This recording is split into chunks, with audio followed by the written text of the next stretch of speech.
Have you ever found yourself here in the quiet of the night when the noise of the day has faded and you're left alone with the sound of your own breathing? And in that silence, a question echoes, is this it? You've been searching for a key. We all have. We call it by different names. Happiness, peace, enlightenment, freedom. We chase it through promotions, through relationships, through the dopamine hit of a notification, through the perfectly curated morning routine. We download the apps. We sit in silence trying to force our minds to be still, wrestling with our thoughts as if they are enemies to be vanquished. We are told to meditate, to be mindful, to find the key that will finally unlock the door to a lasting sense of okayness. But the frustration only grows. The anxiety remains. The happiness we find is fleeting, like a sunbeam that vanishes the moment a cloud passes. We feel like we're doing it wrong, that maybe we are missing the one secret, the one final instruction, the missing key to this whole spiritual puzzle. But what if I told you the key you've been looking for isn't what you think it is? What if the door you've been struggling to unlock was never locked to begin with? Today, we journey into the heart of a radical teaching, one that doesn't add anything to you, but instead invites you to take something away, to drop the search, to wake up. This isn't about a new meditation technique. This is about discovering the awareness that was here all along. Insight 1. The marionette with invisible strings. Our first step is to see the strings. Imagine you are a beautiful, intricate marionette. From birth, society, your parents, your culture, they have all attached strings to you. A string for what you should be. A string for what success looks like. A string for how to be loved. You dance and move and live believing you are free, unaware that your every reaction, your every desire is being pulled by these invisible threads. Think about the last time someone praised you. It felt good, right? That little boost of happiness. Now, remember a time someone criticized you. It probably stung. Maybe you even got defensive. But here's the thing. You aren't the one controlling those feelings. It's like you're a puppet and someone else is pulling the strings. They say, good job, and you feel happy. They say, you messed up, and you feel bad. Without realizing it, you've handed your happiness over to other people. What if you took those strings back? What if your mood didn't rise and fall with every compliment or insult? That's real freedom. What you are aware of, you are in control of. What you are not aware of is in control of you. You are a puppet. Can you feel them now? The gentle tugs, the string of guilt when you say no, the string of pride when you succeed. Don't try to cut them, not yet. Just see them. For the first time, simply notice you are being danced. This is the beginning of all freedom. But if we are the puppet, then who is watching? Who is this I that can become aware of the strings? Insight 2.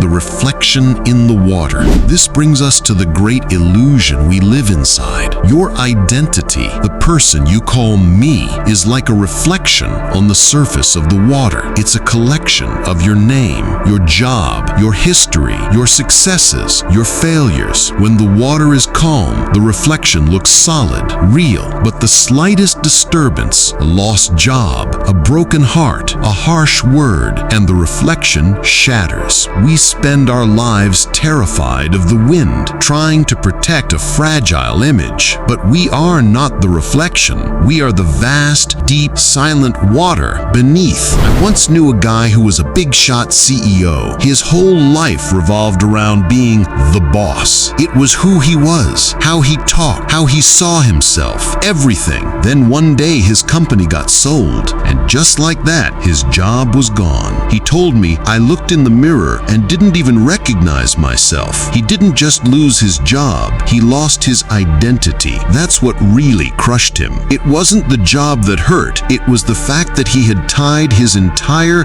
self-worth to it, like mistaking your reflection in the water for the real you. When the water ripples, you think you're falling apart, but you're not your job, you're not your title, you're more than that.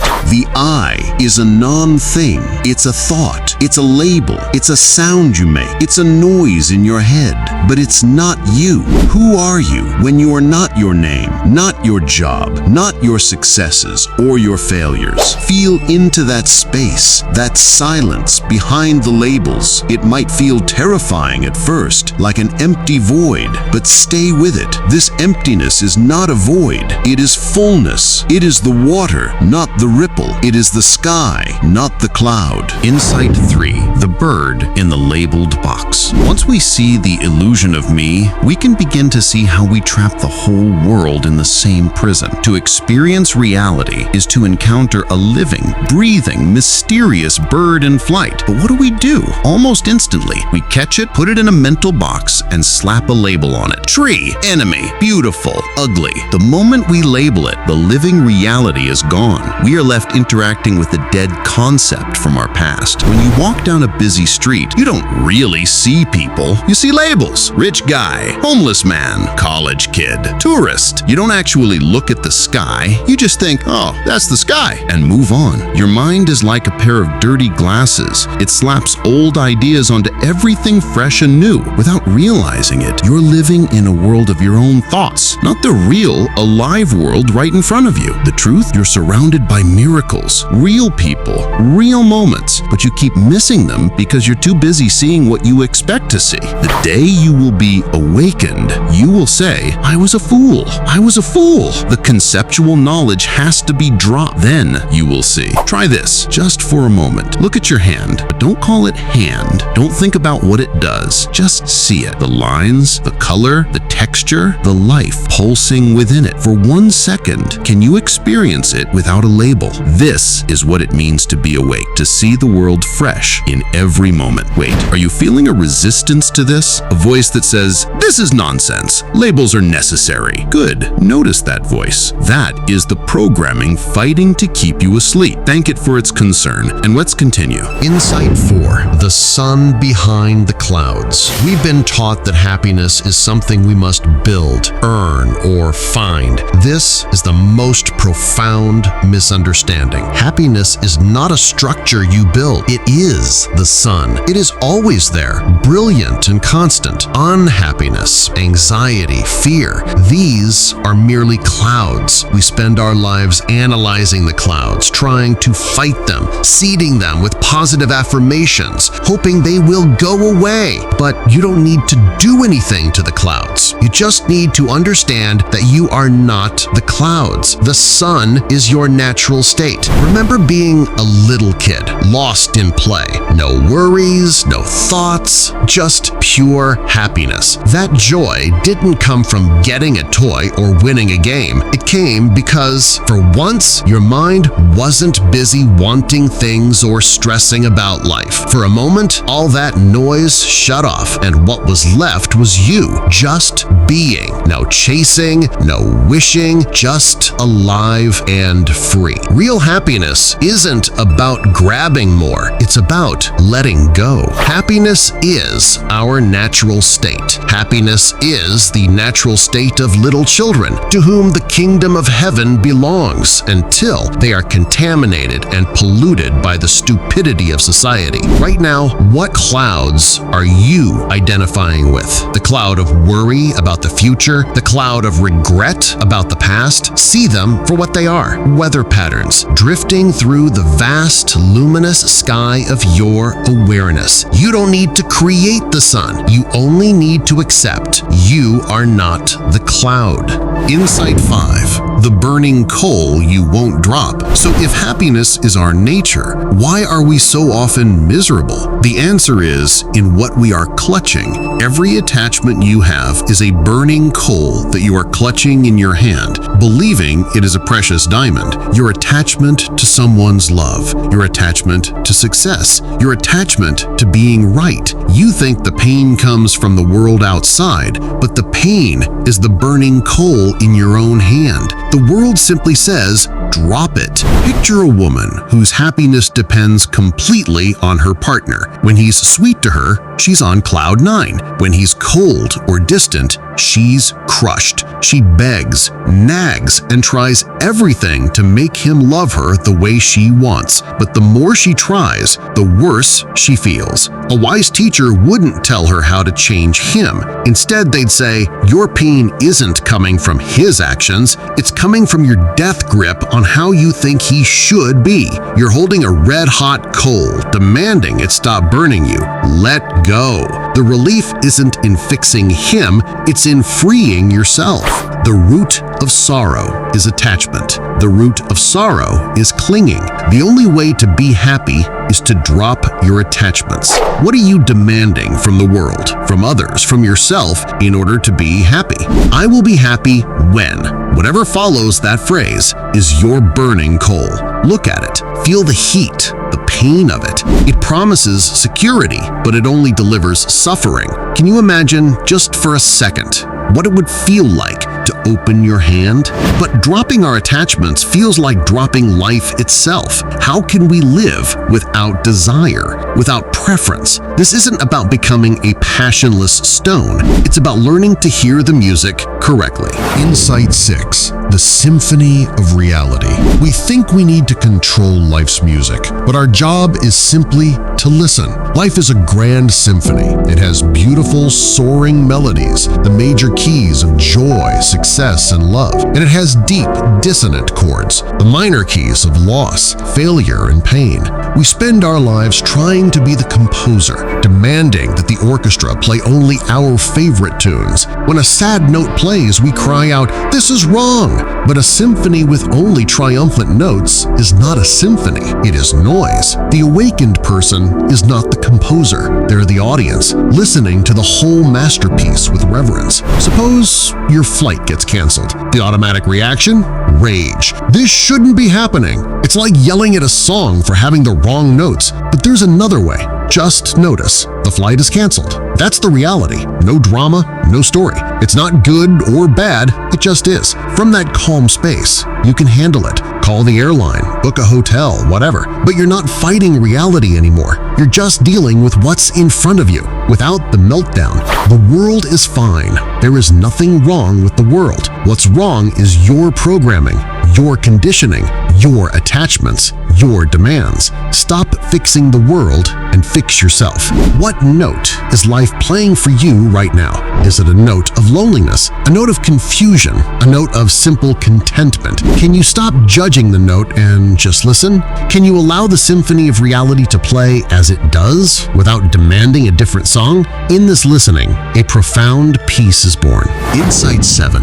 The Sky and the Clouds. This leads us to a new relationship with our own feelings. You are not your feelings. You are the sky, and your feelings are the clouds. Anger is a dark thundercloud. Anxiety is a heavy fog. Joy is a bright, wispy cloud. They pass through you, the vast, open sky of awareness. The sky is never stained by the clouds, never harmed by the storm. It remains in its essence, pure, clear, and untouched. Think of the last time you felt a wave of intense anxiety. The typical response is to say, "I am anxious." You identify with the cloud. You become the storm. The awakened response is to observe, a feeling of anxiety is present here. It is passing through. You create a space between the observer, the sky, and the observed, the cloud. In that space, the feeling loses its power over you. It is no longer you.